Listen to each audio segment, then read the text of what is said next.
నేను వచ్చేసరికి ఇదివరకు ఒక చేపల వ్యాపారం చేసుకుంటాను. అందరికి తెలిసిన ఫిష్.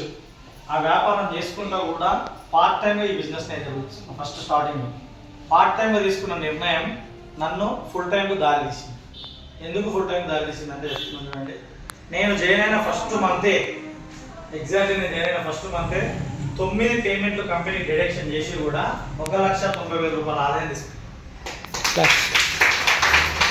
1,90,000 రూపాయల ఆదాయం తీసుకున్నప్పుడు పని చేస్తే డబ్బులు వస్తున్నాయి అన్నప్పుడు మన నేను చేసే ఫీల్డ్నేమో పార్ట్ టైం మార్చుకున్నాను, ఈ ఫీల్డ్నేమో ఫుల్ టైం మార్చుకున్నాను.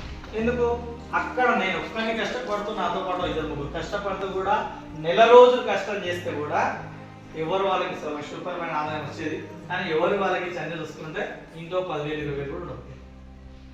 ఎందుకు అంటే ఫైనాన్స్లు ఉంటాయి, వర్కర్లు ఉంటారు, బండి మెయింటెనెన్స్లు ఉంటాయి, అవునా, ఒకసారి రేట్లు ఎక్కువ పడతాయి, ఒకసారి రేట్లు తక్కువ పడతాయి. ఇవన్నీ రిస్కీ 100%.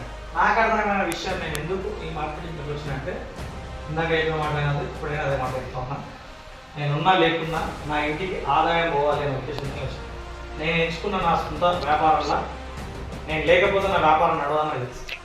కానీ తప్పక చేయాల్సిందే, ఏదో ఒకటి బతకాలంటే మంచి తప్పక చేయాల్సిందే. నేను మీ అందరు కూడా ఒకటే అవకాశం ఉంది, నాకు అదే అవకాశం, మీకున్నది కూడా అదే అవకాశం. జెన్యున్గా ఈ కంపెనీ నుంచి నా ఐడి పైన 3,58,000 రూపాయలు తీసుకున్న స్లీప్ వాలెట్ 2 నెలల 15 రోజులు అవుతుంది నేను చేయను. అండ్ నా ఓవరాల్ ఫ్యామిలీ కంపెనీ నుంచి నేను నేర్చుకునేది ఎందుకు అంటే కంపెనీకి కూడా అవకాశం